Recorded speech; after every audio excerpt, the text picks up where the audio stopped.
G'day, how's it going? Welcome to another bottle episode. If you didn't already know, the furry fandom is literally millions of people strong all around the world. And when that many people share a common interest, it creates a market, and that creates jobs. I am literally an example of this, but like, it's not like I went to YouTube and was like, hey, pay me for being a blue kangaroo, and then YouTube was like, okay, money. No, I'm here because you incredible foofs enjoy what I do. That didn't happen overnight though.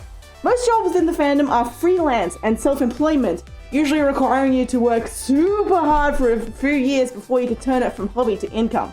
So let's talk about some of those ways that you can still make a living through the furry fandom. There is a lot to cover here, so I have got 4 main categories: art, crafting, media, and miscellaneous. Each category has its set of skills that you can either charge for your time, create a product to sell, or build up experience for a job outside the fandom. Not all are entirely sustainable on their own, but you can still make some money. Like, I won't be going into any of the actual amounts either because that is just way too variable. Do you want to be here for 20 minutes or 20 years? How successful you are depends on your skill level, your marketing, your management, and how much time you have to dedicate to all this. I highly recommend you develop your skill as a hobby on the side before trying to monetize it on like a full-time level. Okay, I really hope that made sense. It's really hard to be specific when I'm trying to cover a million bases at once. So let's start with art. Art is one of the few ways we can bring our personas to life, so the furry fandom has a very strongly thriving art market. One popular choice is to take general commissions, which is offering a whole range of art for things like icons, badges, and full paintings, and usually offering each type as like a sketch, flat colors, and shading. It all depends on your art style. From there are some more specialty art types you can go into if you want, such as Telegram stickers. Telegram is one of the most popular chat programs in the entire fandom because they allow you to create your own custom digital stickers, which you can then use to emote and react in chats. So naturally, a lot of furries like to get their personas drawn as all kinds of different crazy expressions, so then they can react in chats as their persona. Some people get a couple of stickers, some people get dozens. So if you don't mind drawing the same character over and over, Telegram stickers are a really good type of commission to get into because it also helps to get your name out there because everyone that your client chats to is gonna see your artwork. Just don't forget to include a credit sticker so they'll know how to find you. Oh, and on a side note, Telegram recently updated to allow animated Telegram stickers, but they are entirely vector-based, which, when you're used to making art in raster, is an entirely different barrel of monkeys to try and learn. Barely any artists offer animated stickers yet just because of the huge learning curve, so if that's something that you think you can tackle, I would highly recommend you do so. Similar to Telegram stickers, you can also do Twitch emotes. Twitch emotes can be a little bit difficult because you've literally only got 112 pixels of space to work with, but with the rise of furry Twitch streamers lately, which I will also be going into, so has the demand for some furry Twitch emotes. There are some restrictions when it comes to Twitch emotes, so be sure to familiarize yourself with their rules, because the last thing you want is to give your client their emote and they go to upload it and Twitch rejects it. I don't have a good segue for this next one, so adoptables! Adoptables are characters that you have designed for the sole purpose of selling. You can make adoptables on a base, be it your own, a free one, or one you bought, or you can make them completely from scratch. Many furries don't know what persona they want, or just really enjoy collecting characters, so there is always a market for some awesomely designed characters. Shirt designs! Thanks to websites like Redbubble, TeePublic, and ArtworkTee, selling shirts has never been easier. You don't have to buy any inventory or mail them out. The websites handle all of that for you. You just gotta make the designs. Then when you want to expand, you can start investing into getting high quality shirts and other apparel to get printed at the printing place of your choice. The upside to having all the stock yourself is that you can sell them in person at conventions and stuff. I did a whole video about shirt making, so please do go check that out if you are interested in making your very own shirts. You can also create merch in general. Stuff like lanyards, stickers, badges, enamel pins, keychains, standees, things that you design yourself, but usually pay a company to actually produce for you. The hardest part is just working out what to design. Like, there is so much room for creativity. There are so many possibilities. The more general the subjects are in your art, the more wider of an audience you'll have, but don't let that limit your creativity. 2D FACERIG models. FACERIG is a program that uses a webcam to track certain points on your face and then translate your facial movements onto a digital puppet. It is used a lot by streamers, but it's also just a lot of fun to play with. FACERIG is mostly known for being 3D, but it can support 2D. It's a bit of a learning curve for turning a piece of digital art into like a 2D model, but if you can do it, there is totally a market for commissions of them. If you're interested in 2D FACERIG, I would highly recommend going to Twitch and checking out BuffPup. They primarily use 2D FACERIGs that they have made themselves, and they will often stream the making of some 2D commissions they have. She's also just a really good streamer in general, so you should like totally check her out anyway. However, if you want to move into the realm of 3D artwork, there are a lot of opportunities there too. 3D sculptures in general are a pretty sought after commission type, but if you're able to rig and animate the model as well, there is so much you can do. The most in-demand things being just general animations, 3D FACERIG models, and VR chat models. VR chat is exactly what it sounds like, chatting in virtual reality. However, your appearance is your choice of VR chat model, opening up the opportunity for furries to be their actual personas in VR. It's like fursuiting without a fursuit, or physics. They just need someone to make the model, so maybe that someone could be you. Now let's go into crafting. Most furries definitely love to show their love and support for the fandom outside the internet, with the most extreme case being a fursuit. Unfortunately, these things don't just fall out of the sky, nor can you just go to a shop and buy them. So that is where being a fursuit maker comes in. It is definitely not the easiest thing in the world to learn, but luckily for you, there are heaps of tutorials and things out there on the interwebs to help you get started.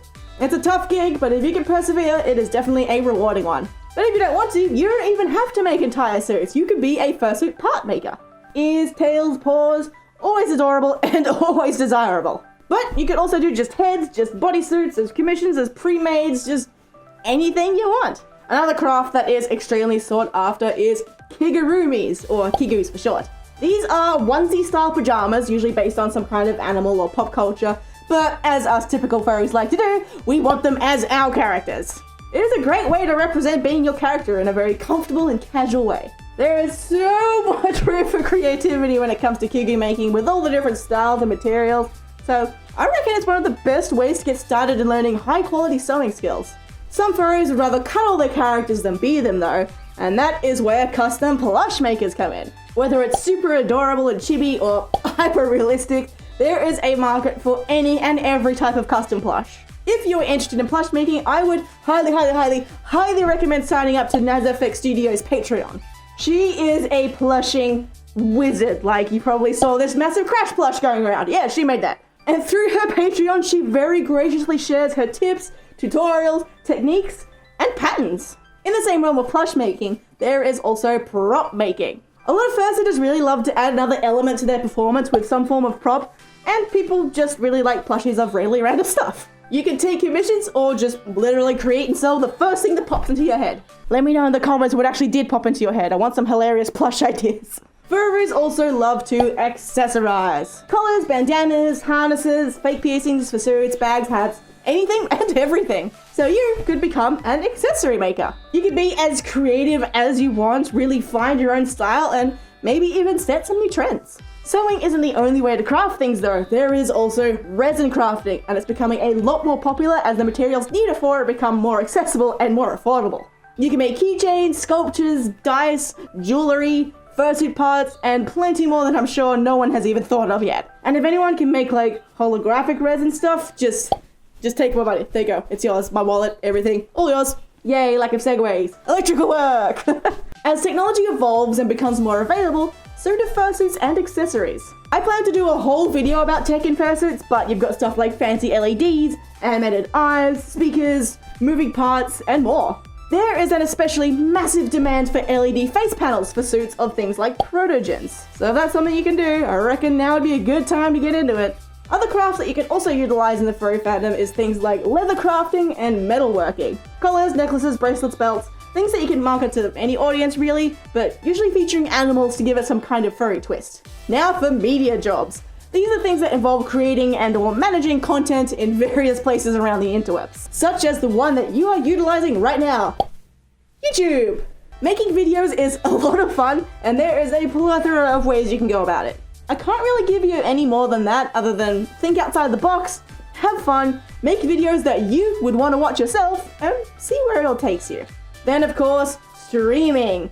With YouTube being a little iffy towards creators lately, a lot of furries are streaming on Twitch, with multiples even being full-on certified Twitch partners now. Each of them streams in their own unique ways, and there is still heaps of room for new ideas. Now is a really good time to get started in streaming, so definitely jump on it if it's something you've been thinking about. When creators get busy enough, they often run out of time to run everything themselves. Editing is one of the biggest time sinks, so you could become someone's editor. Turn all their convention footage into one fun montage, hilariously edit together all the highlights from their streams, structure their vlogs to keep them as interesting as possible. There is a lot you can do for multiple different kinds of creators. Editing is actually my favorite part of YouTubing, so if I ever feel like retiring from all this someday, then I reckon I'll continue in the background as someone's editor. Creators and businesses have their social medias like Twitter, Instagram, Facebook, TikTok, and whether they have 1 follower or 1 million followers, the whole social side of it can be extremely exhausting. So then there's social media managers. Responding to messages, replying to comments, posting about content, taking on promotions, making it all look pretty, all that jazz. While I don't see this one too much in the fandom, outside the fandom there is definitely a demand for it. Look, if I was a normie and I was looking to hire a social media manager, if someone came to me with a resume that said, kept thousands of Twitter furries happy for a year, I would just hire them on the spot. Done. You're clearly capable of this. There are other assistant-based jobs going around the fandom, especially for things like fursuit making assistants, but they can be a lot harder to find. You may have to ask around locally. And my last category, miscellaneous. Things that I couldn't fit into my other categories. I have absolutely no way to tie all these together, so I'm just gonna throw them at you. DJing! Pretty much every furry convention has a dance or a rave at some point, and dancers obviously need music, so there is a pretty high demand for some sweet DJs. You can even look into streaming to practice and get your name out. Composing music is also pretty in demand. Streamers need background music, YouTubers need background music, short filmmakers need soundtracks, and this is one that can go pretty far beyond the fandom as well. Photography! Conventions are so much fun for photography, and people are very happy to pay for their own private photo shoots. And for all of you out there who let someone take their photo for free, I can credit your photographers. Don't let them go underappreciated. Writing. Fandom has a huge writing scene, with many authors even getting fully published. There are so many things you can do with your own furry universe, so let your imagination run wild. Game development. This one is a bit harder to do on your own, but us furries are more than happy to throw money at a game that lets us play as anthro characters. Or usually date them. Not my jam, but it's a crazy popular thing. And lastly, mascotting. Now this one you won't really be able to monetize in the fandom, with such a large portion of the fandom owning fursuits and fursuiting for fun. But you can absolutely use fursuiting to practice performing and get experience on how to be a professional mascot for a company.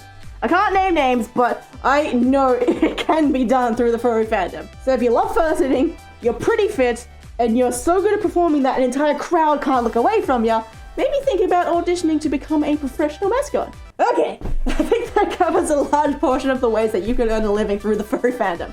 If you're interested in doing any of these things, there is so much help on the internet, so grab a coffee, sit down, get to Googling, and research the day away. If you are someone who has been employed by the furry fandom, please do let me know in the comments below, especially if it's one I didn't talk about.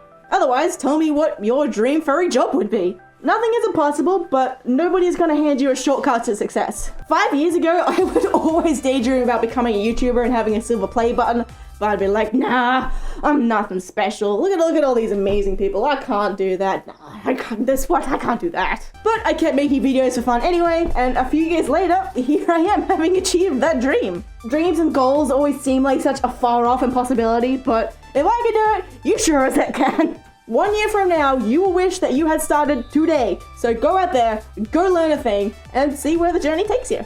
A patron shout out to Nimbus. Thank you so much, Nimbus, for all your support. You've been amazing. And thank you for helping to bring this video to these guys. But of course, I would not be here without you. I kind of need people to watch my videos. So thank you so much for being here. And I'll see you in the next one. Bye!